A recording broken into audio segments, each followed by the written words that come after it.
শ্রাবণ মাসে সবুজ চুড়ি পরা ভালো, যেই থেকে জেনেছি সেই থেকে আমি পরি, আর সেটা আমার হাজব্যান্ডের হাত থেকেই পরি। তো সেটাও আজকে পরে নিলাম। আজ হলো পয়লা শ্রাবণ। নমস্কার, আমি পল্লবী। আমার একটা নতুন ভিডিওয় তোমাদের সকলকে অনেক অনেক ভালোবাসা। যেখান থেকে ভিডিওটা দেখছো, আশা করছি সকলে ভালো আছো, সুস্থ আছো। আজকে সকাল সকাল স্নান করে নিয়েছি, স্নান করে একদম ভিডিওটা স্টার্ট করলাম। স্নানের আগে এই যে সবজিগুলোকে আমি কেটে রেখেছিলাম। আজকে মুড়ি খাওয়ার জন্য একটু কুমড়ো আলুর তরকারি বসালাম, আর এইদিকে ছেলে উঠে পড়েছে, উঠে বলছে আমি ম্যাগি খাবো, সেই জন্য ওর এইদিকে ম্যাগিটাও বসিয়ে দিলাম। আর কিছু টকের সবজি সেটাও কেটে নিয়েছি। তো এইদিকে আমার কুমড়োটা সেদ্ধ হয়ে গিয়েছে, তো এখন আমি একটু খুন্তির সাহায্যে ম্যাশ করে নিচ্ছি।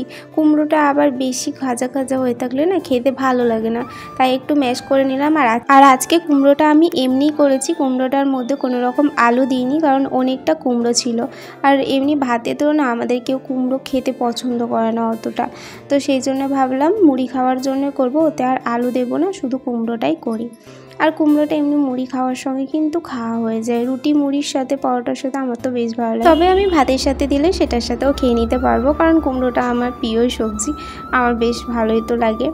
তো এইদিকে আমি দেখো ডালটা করে নিয়েছি, আর এখন করব কুমড়ো শাকের তরকারি। তো এই রেসিপিটা আজকে আমি তোমাদের সঙ্গে শেয়ার করব। এইখানে সবাই শাক খায়, তবে শাকের মধ্যে আলু টালু দেয় না, শুধুমাত্র বেগুন আর বড়া টড়া এইসব দিয়ে বানায়। তবে আজকে আমি মাছের মাথা দিয়ে করে দেখাবো তোমাদেরকে। প্রথমে আমি কড়াইয়ের মধ্যে দিয়েছিলাম সর্ষের তেল, তার মধ্যে দিয়েছিলাম শুকনো লঙ্কা, তেজপাতা, পাঁচফোড়ন দিয়ে সবজিগুলো সবগুলো দিয়ে দিয়েছি। ওর মধ্যে ছিল কাঁঠালের বীজ, আলু, বেগুন, আর ছিল কুমড়োর শাক, আর ওর মধ্যে একটু লবণ হলুদও দিয়েছিলাম।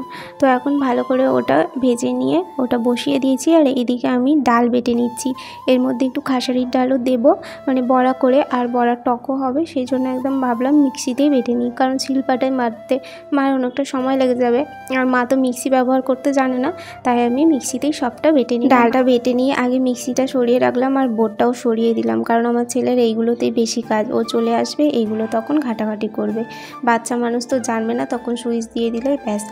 তো সেই জন্য আগে ওইগুলো আমি গুছিয়ে রাখি। আর বাবা ওইদিকে দুধ এনে দিয়েছে, সাইডে দুধটাও বসিয়ে দিচ্ছি, আর এদিকে আমি ডালের বড়াগুলোও ভেজে নিচ্ছি।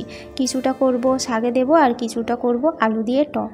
তো এইখানে মুসুরির ডাল আর খাসারির ডাল পাইল করা রয়েছে। এইখানে এসে আমি যখন প্রথম শাক রান্না করেছিলাম, তখন অনেকে বলেছিল এ মা শাকের মধ্যে মাছ দেওয়া, শাকের মধ্যে মাছের মাথা দেওয়া। আসলে এইদিকে না শাকের মধ্যে সেরকমভাবে মাছ দিয়ে কেউ খায় না, আর আলুও সেরকমভাবে শাকে কেউ দেয় না, ওই বেগুনটা দিয়েই শাক রান্না করে, আর এই ডালের বড়া টড়া বড়ি টড়ি এইসবই দেয়। অনেকে দেখে একটু অবাকই হয় যে শাকের মধ্যে আবার মাছ দেওয়া, তবে শাকের মধ্যে মাছ দিলে কিন্তু খেতে বেশ ভালো লাগে। এই যে আমি যেই শাকের তরকারিটা বানাচ্ছি, ওই শাকের তরকারিটা দিয়েই কিন্তু এক থালা ভাত অনায়াসে খাওয়া যায়।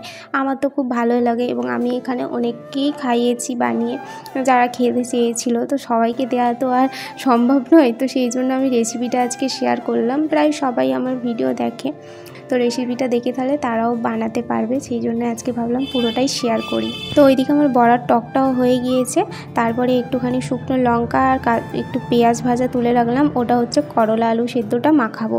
আর এইদিকে আমি কড়াইয়ের মধ্যে দিয়েছি জিরে আদা বাটা, তার সঙ্গে দিয়েছি দুটো কাঁচা লঙ্কা, ওটাকে ভালো করে ভেজে নিয়েছি। আর এই যে এখানে কুমড়োর শাকটাও দিয়ে দিয়েছি, শাকের মধ্যে যা যা ছিল ওটাকে একটুখানি জল দিয়ে সেদ্ধ করে নিয়েছিলাম, আর এখন ভালো করে মিশিয়ে নিচ্ছি। মনে হচ্ছে একটু হলুদ কম আছে, তো এখন আমি একটুখানি হলুদ আর তার সাথে একটু লবণও দিয়ে দেবো, লবণটাও কম কম লাগছিল। আর দেবো একটু বেশি করে চিনি, এই শাকটা মিষ্টি মিষ্টি হলে বেশি ভালো লাগে। তো সবগুলো ভালো করে মিশিয়ে নিচ্ছি, আর এতে কিছুটা বড়াও দিয়ে দেবো, যেগুলো ভেজে রেখেছি, টক করেছি কিছুটা আর কিছুটা রেখে দিয়েছি। বড়াগুলো এখন দিয়ে দেব, আর তার সাথে মাছের মাথাটাও ভেঙে নিয়েছি, ওটাও দিয়ে দিচ্ছি। মাছের মাথা দিয়ে এরকমভাবে শাক বানাবে, দেখবে খেতে খুবই ভালো হয়। আর এতে তুমি ছোটো মাছ দিলে কিন্তু অতটাও খেতে ভালো লাগবে না, এতে মাছের মাথাটাই কিন্তু দিতে হবে। সব কিছু টেস্ট করে দেখে নিয়েছি, সব ঠিকঠাকই ছিল। আর একটুখানি চিনি দিয়ে দিলাম, বললামই না একটু বেশি মিষ্টি মিষ্টি হলে খেতে বেশি ভালো লাগে, আর আমি একটু মিষ্টি জিনিস খেতে বেশি পছন্দ করি। তো এখন সবগুলো মিশিয়ে নিয়ে চাপা দিয়ে দিয়েছিলাম, আর খেতে গিয়েছিলাম, দেখো একদম শুকিয়ে গিয়েছে। তবে এটা শুকনো শুকনো হয়, রস রস থাকলে একদমই ভালো লাগবে না। তো এটাকে এখন ভালো করে আমি মিশিয়ে নিচ্ছি, এবার এটাকে আমি নামিয়ে নেব। আর এইদিকে আমি রান্না করেছি করলা আলু সেদ্ধ করেছি, আর কালকের একটু তেঁতুল মাছ ছিল, ওটা গরম করে নিয়েছি। আর এই যে এটা হলো শাকের তরকারি, আর এখানে করেছি মুসুর ডাল, পেঁয়াজ দিয়ে মুসুরির ডাল, ছেলের ডিম রয়েছে এখানে, আর এখানে রয়েছে বড়ার টক। তো আমার রান্নাবান্না সব কিছু কমপ্লিট, শুধুমাত্র ভাতটাই বাকি আছে, ওটা মা পরে করে নেবে। তো এখন আমি এই যে বিছানাটা গুছিয়ে নিচ্ছি। সকালবেলা তো তাড়াহুড়ো করে রান্নাঘরে ঢুকে গেছি, আর ছেলে যেহেতু অনেকটা বেলা পর্যন্ত ঘুমায়, সেই জন্য আমার বিছানাটা গোছাতে একটু দেরি হয়। রান্নাবান্না কমপ্লিট করে তারপরেই আমি বিছানাটা গোছাই। তো এখন আমি এই যে বিছানাটা গুছিয়ে নিচ্ছি, আর এরপরে বরমশাইয়ের হাতে সবুজ চুড়ি পরবো। সকালে যেহেতু রান্নাবান্না করছিলাম সেহেতু পরা হয়নি, তো ভাবলাম একবার রান্নাবান্না কমপ্লিট করব তারপরেই পরবো। আর ও কাজে একটু ব্যস্ত ছিল, সকালের দিকে ওরও বেশি কাজ থাকে, যেমন দুধ আনতে যাওয়া, বাজার যাওয়া, আরও এটা ওটা কাজ থাকে। তবে আজকে দুধটা বাবা এনে দিয়েছিল। চলো এবার তোমাদের কিছু মিষ্টি মিষ্টি কমেন্ট পড়ে শোনানো যায়। মিনা দাস বনু কমেন্ট করেছে, দিদিভাই তোমার ভিডিও দেখতে আমার খুব ভালো লাগে, অনেক অনেক ভালোবাসা বনু, এইভাবেই আমার পাশে থেকো। আরও বলেছে, দিদিভাই তোমার গলার ভয়েসটা খুব সুন্দর। জানো তো অনেকেই বলে আমি হয়তো ন্যাকামো করে কথা বলি, আসলে আমার গলার ভয়েসটাই এইরকম, আমি কোনো ন্যাকামো করে কথা বলি না।